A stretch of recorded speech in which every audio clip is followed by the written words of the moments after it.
Think Uganda is just about gorillas and Idi Amin? Wait until you find out they have over 60 different ethnic groups speaking more than 30 languages, kings who still rule from palaces with real political power, and marriage ceremonies where families negotiate bride prices using cattle that can reach $50,000. Number 15. Uganda has 5 functioning kingdoms with real kings who hold actual political power and live in magnificent palaces while the country is officially a republic. While most African traditional kingdoms exist only ceremonially, Uganda's 5 Bantu kingdoms, Buganda, Bunyoro, Toro, Busoga, and Rwenzururu, operate with genuine authority over cultural affairs, land disputes, and local governance that affects millions of people daily. Picture the Kabaka of Buganda ruling from his sprawling palace complex in Kampala, making decisions about land ownership, marriage disputes, and cultural practices that override local government authority in many situations. The Buganda kingdom alone governs over 6 million people, making it larger than many entire African countries, while maintaining its own parliament called the Lukiko, court system, and even taxation powers that exist parallel to Uganda's federal government. You heard right. Ugandans can simultaneously be citizens of the Republic of Uganda and subjects of traditional kingdoms, creating dual loyalty systems where royal decrees carry as much weight as government laws in certain communities. Think these are just ceremonial positions? The Kabaka of Buganda controls over 9,000 square miles of prime land including parts of Kampala, generates millions in revenue through royal estates, and commands such respect that presidents must seek his blessing for major political initiatives. The kingdoms collect taxes, settle legal disputes, and maintain their own police forces while operating schools, hospitals, and development projects funded through traditional tribute systems that have functioned for centuries. Modern Uganda creates fascinating scenarios where a software engineer in Kampala might attend a government tax meeting in the morning and a royal court session in the afternoon, with both institutions having legitimate authority over different aspects of his life. Number 14. Ugandan marriage negotiations can take up to 2 years and involve bride prices that reach $50,000 worth of cattle, land, and cash payments. The traditional marriage process called introduction is so complex and expensive that many couples spend longer negotiating their wedding terms than they've actually been dating. In wealthy families, bride price negotiations involve detailed discussions about the woman's education level, family status, and earning potential, with university graduates commanding significantly higher prices than those with only secondary education. Picture a young man's family arriving at his girlfriend's home with a convoy of vehicles carrying live cattle, goats, traditional clothing, household items, and briefcases full of cash, while extended family members from both sides debate the exact value of each item over multiple weekend meetings that can stretch for months. The bride's family presents a detailed list called omutwalo that specifies everything from the number of cows required, often 10 to 20 head of cattle worth $500 to $1,000 each, to specific household items like mattresses, cooking pots, and even toilet paper, creating shopping lists that look more like inventory sheets for starting a small business. You heard right, families negotiate over toilet paper quantities and mattress thread counts as part of marriage contracts that legally bind 2 families together in economic relationships lasting generations. Think this is just about tradition? The bride price system creates serious financial pressure where young men delay marriage for years while saving money, take loans, or migrate to other countries specifically to earn enough cash and cattle to meet their girlfriend's family demands. Here's the complicated part. Modern Ugandan women with careers often find themselves caught between wanting independence and family expectations that their education and success should increase their bride price, making their achievements simultaneously empowering and economically burdensome for their partners. The introduction ceremony itself involves elaborate performances where both families dress in traditional clothing, perform cultural dances, and engage in ritualized haggling that demonstrates wealth, cultural knowledge, and family status, while the actual couple often sits quietly watching their relatives negotiate their future. Number 13. It's illegal to step on Ugandan money and, the penalty can even include imprisonment. But people regularly use coins as washers for broken machinery.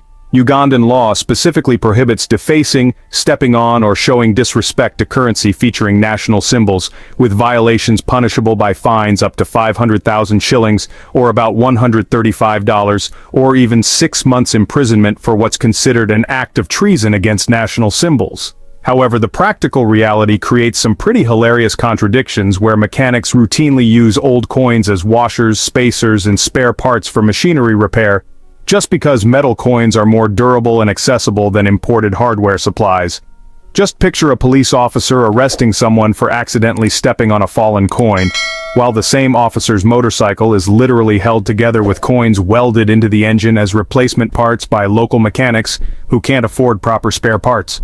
The law exists because Ugandan currency features images of national monuments, government buildings, and cultural symbols that represent the nation's identity, making damage to money equivalent to damaging national heritage, at least according to legal interpretations dating back to colonial-era respect for British currency. You heard right. Technically, you can go to jail for stepping on money, but thousands of Ugandans use coins daily as tools, toys, and repair materials without any legal consequences, because enforcement totally depends on police discretion and whether the act appears intentionally disrespectful. Think this law makes sense? Street vendors routinely throw coins into boxes, children play games with old coins, and market traders count money by stacking coins on dirty surfaces, creating situations where the same actions that constitute normal commerce could, in theory, result in imprisonment if prosecuted zealously. This contradiction really highlights Uganda's struggle between maintaining respect for national symbols and dealing with economic realities where small denomination coins have more practical value as metal objects than as currency. Since honestly, many items cost more than the largest coin denominations can even purchase. Number 12. Uganda has a secret language called Luganda that, believe it or not, 90% of the population understands but tourists never learn, creating these insider conversations happening right in front of visitors. While English is the official language, Luganda actually functions as Uganda's unofficial national language, spoken by over 16 million people, including ethnic groups, whose native languages are totally different, making it the country's real communication system that, well, excludes almost all foreign visitors. During any tourist interaction, hotel check-ins, restaurant orders, or safari bookings, service workers seamlessly switch between English for the customer and rapid Luganda conversations with each other that often involve discussing prices, availability, or even personal opinions about the tourist standing right there. Just picture sitting in a restaurant where the waiter speaks perfect English to take your order, then immediately turns to his colleague and has an animated 5-minute conversation in Luganda about whether you seem like a good tipper, how much extra they can charge you, or what they really think about your outfit, all while smiling politely in your direction. The language serves as a cultural barrier that creates these immediate insider-outsider distinctions, where Ugandans can identify each other's tribal background, education level, and regional origins within seconds of conversation, while foreigners remain completely oblivious to the complex social information being exchanged. You heard right, taxi drivers, tour guides, and hotel staff have detailed discussions about tourists in a language that sounds totally foreign, but is actually understood by nearly everyone around you, creating this parallel conversation layer that exists in every tourist interaction. Think this is just practical communication? Luganda becomes a tool for economic advantage, where service providers coordinate prices, share information about customer preferences, and make group decisions about service quality, all while maintaining friendly English facades with customers who have no idea they're being discussed, evaluated, and categorized in real time. The linguistic divide means that tourists experience a carefully curated version of Ugandan hospitality, while the real discussions, negotiations, and cultural exchanges happen in Luganda, conversations occurring simultaneously in the same physical spaces. Number 11. Ugandan time operates on what's called African time, where, honestly, being 2 or even 3 hours late is considered totally normal. But here's the twist. Church services demand Swiss precision punctuality. Social events, business meetings, and family gatherings, those all work on flexible timing, where arriving 2 or 3 hours after the stated time isn't just acceptable, it's actually expected. Hosts plan for it, and if you show up early, you'll probably find an empty venue or organizers who aren't even close to being ready. But when it comes to church, punctuality is enforced with almost military discipline.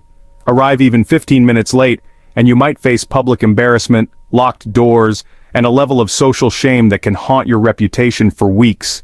Imagine planning a wedding reception for 2 in the afternoon, and the first guests don't stroll in until 5, and nobody bats an eye. Yet, those same families will wake up at 5 in the morning to make sure they're seated in church by exactly 7:30 for morning service. This contradiction really does create cultural confusion. The same folks who'll keep business partners waiting for hours will sprint across town just to avoid being a few seconds late for a religious service. It's all about priorities. Spiritual punctuality takes the crown over secular scheduling. You heard right, Ugandans will show up 4 hours late for birthday parties without a hint of apology, but if they're 10 minutes late for church, it's seen as a serious moral failing, sometimes even requiring public confession and forgiveness from the community. Think this applies to everything? Well, not quite.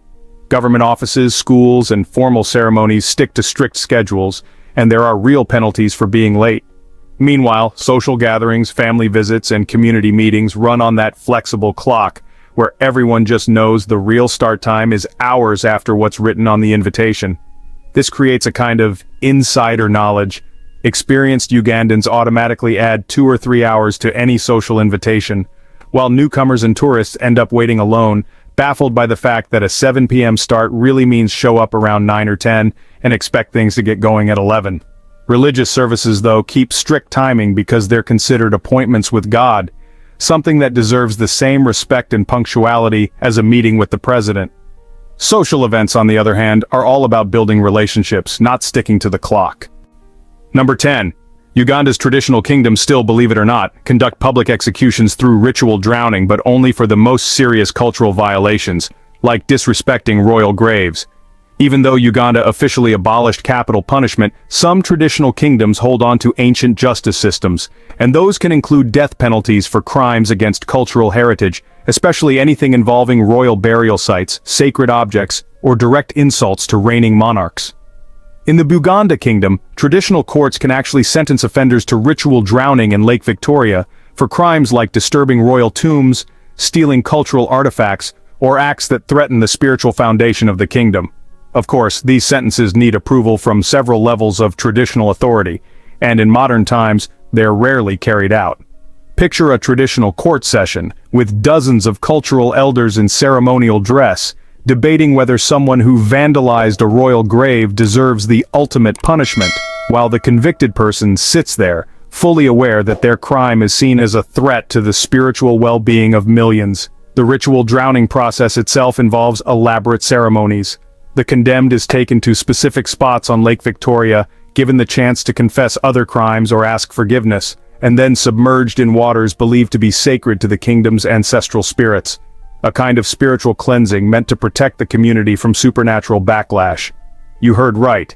In 21st century Uganda, traditional courts can legally sentence people to death by drowning for cultural crimes. But, because of the overlap with modern legal systems, things get complicated. Federal courts will often step in to stop executions from happening. Think this is just some old tradition? Actually, there have been recent cases involving people caught stealing from royal burial sites or trying to sell sacred objects to international collectors.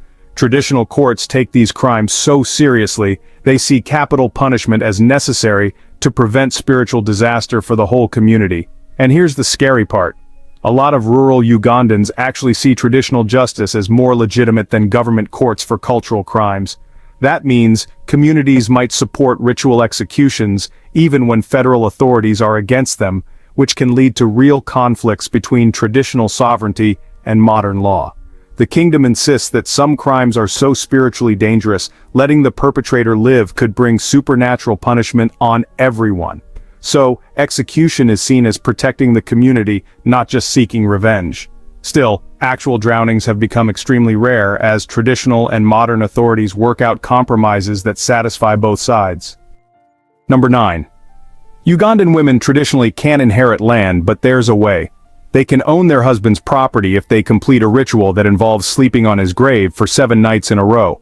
Most Ugandan cultures have traditional inheritance laws that bar women from owning land or inheriting from fathers or husbands. But in several ethnic groups, there are ancient rituals that let widows claim their late husband's property through spiritual ceremonies that test their commitment and cultural knowledge. The grave sleeping ritual? It requires a widow to spend 7 straight nights alone at her husband's burial site, performing specific prayers, bringing food offerings, and basically showing she's determined to maintain his property. She's also supposed to communicate with his spirit to get supernatural approval for her inheritance rights. Just picture it, a recently widowed woman camping out in a cemetery for a whole week, dealing with the weather, wild animals, and social isolation, all while performing rituals that her husband's relatives are quietly watching for any sign she's not committed enough to deserve his land and possessions. The ceremony isn't just about endurance. There are detailed rules about what foods to bring, which prayers to recite, how to position herself on the grave, and even what signs from dreams or nature mean she's got the spirit's approval. Community elders watch her closely to decide if she's shown enough devotion to inherit property. You heard right, Ugandan widows literally have to sleep on graves for a week to prove they deserve to keep their own homes, while their husband's male relatives can inherit everything automatically, without any spiritual trials. Think this is just a symbolic thing? Not at all. The ritual has real legal weight in traditional courts. If a widow doesn't complete the grave sleeping, she loses everything. The house, household items, even land she may have helped cultivate for decades. That usually means she has to go back to her birth family with no property rights at all. Here's where it gets complicated. Many educated Ugandan women refuse to do the grave sleeping, seeing it as degrading. But that often means accepting lifelong poverty and homelessness, instead of fighting inheritance battles in traditional courts, where male relatives have the upper hand and the community's backing. This practice really reflects deeper beliefs about the spiritual connection between husband and wife, a connection that's supposed to last beyond death. Widows have to prove their ongoing loyalty before they can get property rights that, in Western legal systems, would just be granted automatically to surviving spouses, with no spiritual demonstrations required. Number 5. Uganda's traditional circumcision ceremonies for teenage boys last about 6 months and, involve living alone in the forest while learning secret knowledge that women are totally forbidden from knowing, under penalty of community exile. The Bamasaba people's traditional circumcision ritual, called Imbalu, transforms teenage boys into men through this really elaborate 6-month process. It involves physical endurance, cultural education, and secret initiation knowledge that creates lifelong bonds among age groups, while also establishing these pretty strict gender boundaries that end up defining adult social relationships and community membership. The ceremony begins with boys, usually around age 16 to 18, leaving their families to live in these temporary forest camps. There, they undergo circumcision without any anesthesia, followed by months of healing, while older men teach them hunting skills, traditional laws, community history, and, sacred knowledge about leadership, marriage, and spiritual practices that women are just never allowed to learn. Picture teenage boys spending half a year isolated in wilderness camps, enduring physical pain without crying or showing weakness, while learning ancient songs, traditional medicines, conflict resolution techniques, and cultural secrets. All of this will define their identity and social status for the rest of their lives as fully initiated community members. The knowledge transmitted during Imbalu includes, detailed information about traditional governance, agricultural techniques, spiritual practices, and social protocols that only circumcised men can possess. This creates a parallel education system where boys learn alternative versions of community history, cultural values, and adult responsibilities. These lessons exist right alongside formal school education, but, they remain completely separate from women's knowledge. You heard right. Ugandan boys must survive 6 months of physical and psychological trials in forest isolation while learning secret information that their own mothers, sisters, and future wives are permanently prohibited from knowing. This creates gender-based knowledge systems that honestly determine social authority and community participation throughout adult life. Think this is just traditional education? Here's the controversial part. Women who attempt to observe or learn circumcision secrets face community exile, social ostracism, and potential violence from men. These men consider protecting ceremonial knowledge essential for maintaining cultural integrity and male authority within traditional governance systems that, surprisingly, continue to function alongside modern Ugandan legal and political structures. The secret knowledge creates permanent information asymmetries where, initiated men possess cultural, spiritual, and practical knowledge that affects entire communities, but remains completely inaccessible to half the population. This, in effect, establishes parallel education systems and knowledge hierarchies based on gender exclusion and ceremonial initiation, rather than on individual merit or intellectual capacity. Number 4. Uganda has the youngest population in the world, with 78% of people under the age of 30. But interestingly, traditional leadership positions can only be held by elderly men over 60, creating a massive generational power gap that honestly affects every aspect of society. With a median age of just 15 years and over 48% of the population under 15 years old, Uganda faces some unique challenges. The vast majority of citizens have limited voice in traditional governance systems that reserve leadership roles for elderly men who must demonstrate decades of community service, cultural knowledge, and spiritual wisdom before gaining the authority to make decisions affecting millions of young people. The traditional leadership system, requires men to progress through age-based hierarchies where they can't really hold significant authority until their 50s or 60s. That means communities where 80% of residents are under 30 are actually governed by the 5% of the population over 60. This creates some pretty serious representation gaps where young people's needs, perspectives, and priorities get, minimal consideration in traditional decision-making processes. The generational divide honestly creates constant tension between young people who want faster modernization, technological adoption, and social changes, and elderly leaders who prioritize cultural preservation, traditional values, and gradual transformation. These leaders tend to respect ancestral wisdom and community stability over rapid adaptation to global trends and modern opportunities. You heard right, in a country where teenagers and young adults make up nearly 80% of the population, political and traditional authority still remains concentrated among elderly men who grew up before computers, cell phones, and modern economic systems. This creates a leadership that, frankly, may not understand or prioritize the needs of the people they govern. Even in modern businesses, churches, schools, and civil organizations, there are often these informal age hierarchies. Young people, even those with education, technical skills, and innovative ideas, usually have to defer to older authority figures. Sometimes these elders might not have the most relevant knowledge about today's challenges, but they still command respect because of their age and traditional status, not necessarily because of their competence or expertise. Here's the challenging part. Uganda's rapid population growth means that every year, hundreds of thousands of young people reach adulthood. They enter communities where, honestly, their voices carry very little weight in traditional governance systems. These systems were designed for societies with more balanced age distributions, and now that creates potential social instability. Massive youth populations end up facing limited representation in the decisions that will shape their economic opportunities, social freedoms, and community development for decades to come. The demographic imbalance here means that by the time today's young people actually reach the ages where they can hold traditional leadership positions, they'll be governing even larger populations of young people. And those younger generations might have completely different cultural values, technological capabilities, and social expectations. This could, create permanent generational conflicts between leaders and citizens in communities where age-based authority systems just can't adapt quickly enough to serve such rapidly changing demographics. Number 3. In Uganda, there's this practice called widow inheritance where, when a man dies, his brothers automatically marry his widow and take control of all the property. But, interestingly, widows can escape this fate by performing a ritual that involves having sex with a stranger right in front of the entire community. Traditional inheritance laws in many Ugandan ethnic groups require widows to marry their deceased husband's brothers. The idea is to maintain family property and make sure the children continue to get support. But, honestly, this system often traps women in marriages they don't want, with men they never chose, and they end up losing control over their homes, possessions, and even their future relationships. The whole widow inheritance process usually happens within just a few weeks after the husband dies. Male relatives show up to evaluate the widow, looking at her value as a wife, a mother, and a property manager.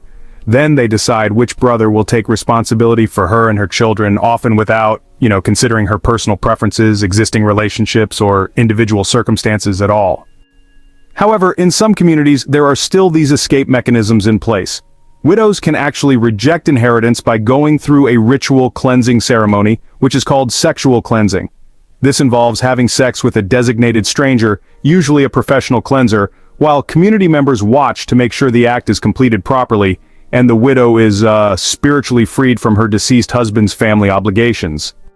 So, just imagine for a moment, a recently grieving widow, already dealing with so much loss, is suddenly forced into an impossible decision. She can either marry her late husband's brother, who honestly might be abusive, already married, or just totally incompatible with her. Or, her only other option is to have sex with a complete stranger, right there in front of dozens of community members, all just to keep control of her property and maintain some independence from her husband's family. The whole ritual, well, it's rooted in these beliefs that widows somehow carry spiritual contamination from their deceased husbands. And supposedly the only way to remove this is through sexual contact with someone outside the family. The public aspect of it is meant to make sure the entire community can witness that the cleansing was actually done properly, and that the widow is no longer tied down by those traditional inheritance obligations. You heard right. Ugandan widows must choose between unwanted arranged marriage to their brother-in-law or participating in public sexual rituals with strangers as the only alternatives to losing their homes, children, and personal independence, while communities consider both options normal and acceptable responses to widowhood.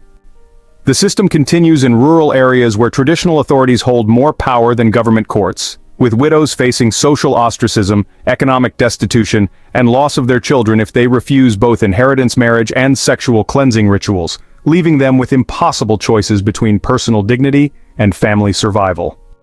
Here's the devastating part.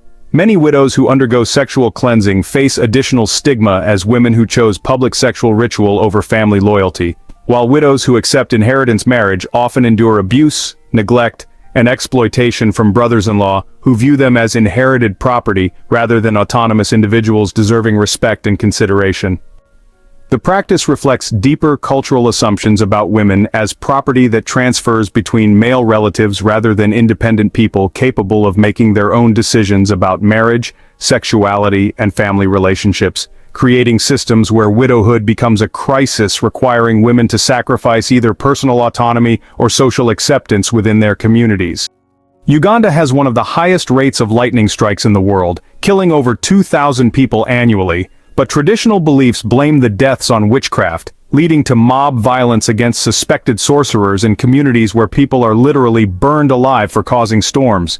Uganda experiences approximately 100 lightning strikes per square kilometer per year, making it one of the most lightning-prone regions on Earth due to its location near the equator, high altitude, and unique weather patterns that create perfect conditions for severe electrical storms that can strike without warning throughout the year.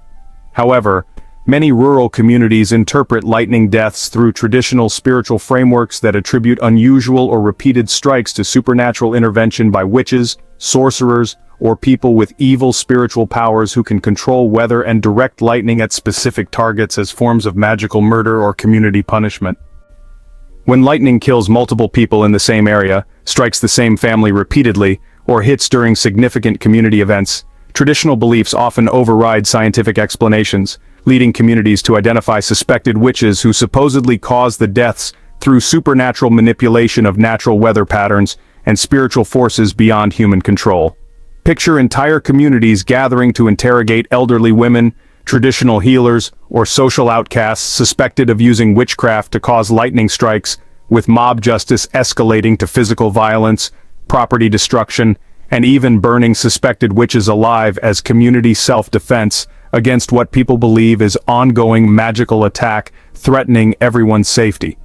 The witch hunting process involves community meetings where people analyze patterns in lightning strikes, identify individuals who had conflicts with victims, and use traditional divination methods to confirm suspected sorcerers, creating legal proceedings that operate entirely outside Uganda's formal justice system but carry deadly serious consequences for accused individuals.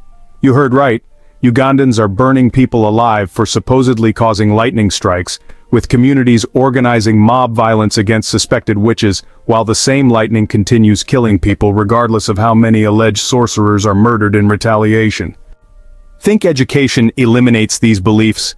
Even educated Ugandans often maintain traditional explanations for unusual lightning patterns, with some communities hiring professional witch finders who claim special abilities to identify magical practitioners responsible for weather-related deaths, creating parallel investigation systems that compete with police and scientific explanations for natural phenomena.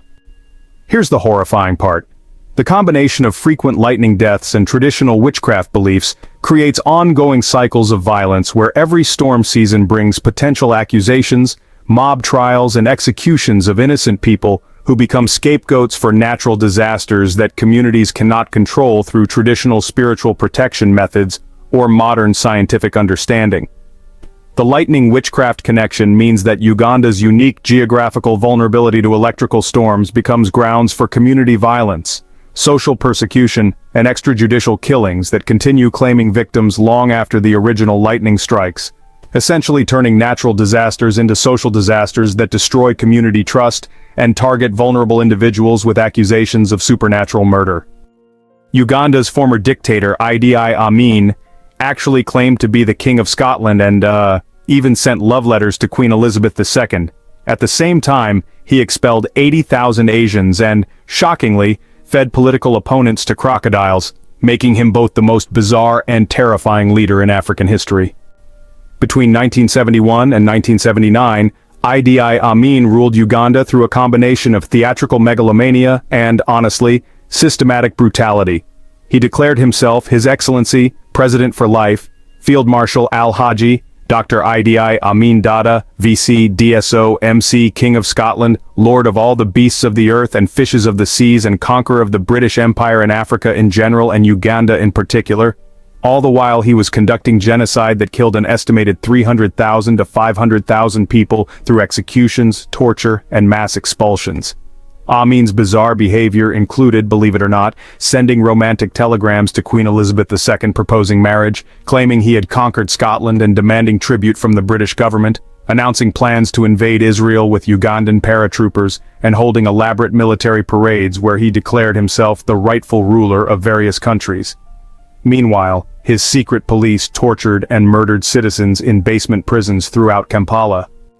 The dictator's theatrical personality masked systematic violence that, well, included feeding live political prisoners to crocodiles at his presidential compound, keeping severed heads of executed enemies in his personal refrigerator, forcing Asian families to abandon businesses and property within 90 days or face execution, and conducting public executions where he personally participated in torture while forcing government officials to watch and, disturbingly, participate in the brutality.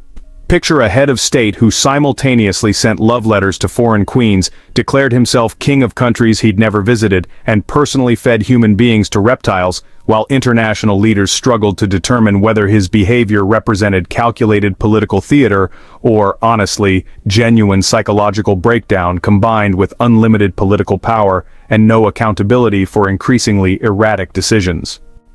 Amin's regime combined dark comedy with absolute horror. He banned miniskirts while wearing Scottish kilts to state functions, declared economic war on Britain while begging for British aid, expelled Uganda's entire Asian population, which destroyed the economy, while blaming them for economic problems his own policies created, and claimed divine appointment while conducting mass murder that traumatized Ugandan society for generations. You heard right. Uganda was ruled by a dictator who genuinely believed he was simultaneously the King of Scotland, a medical doctor, even though he had no medical training, and God's chosen leader for Africa, all while feeding people to crocodiles and keeping human heads as refrigerated souvenirs in his personal kitchen. Think this was just political theater? Amin's psychological profile revealed genuine delusions of grandeur combined with sadistic personality traits that made him, well, simultaneously believe his own ridiculous claims about conquering Britain and derive personal pleasure from torturing prisoners. This created a leadership style that was both cartoonishly absurd and genuinely genocidal in its practical consequences for Uganda's population. Here's the terrifying part. Amin maintained power for 8 years, despite behavior that would be considered clear evidence of mental illness in any other context, demonstrating how political systems can enable and amplify individual psychological disorders when combined with military control, international political complexity, and societies lacking institutional safeguards against authoritarian power concentration and abuse. The legacy means that Uganda continues dealing with trauma, institutional distrust, and social divisions created by a leader whose combination of megalomania, brutality, and theatrical absurdity represents one of the most extreme examples of how individual psychological pathology can destroy entire nations when unchecked.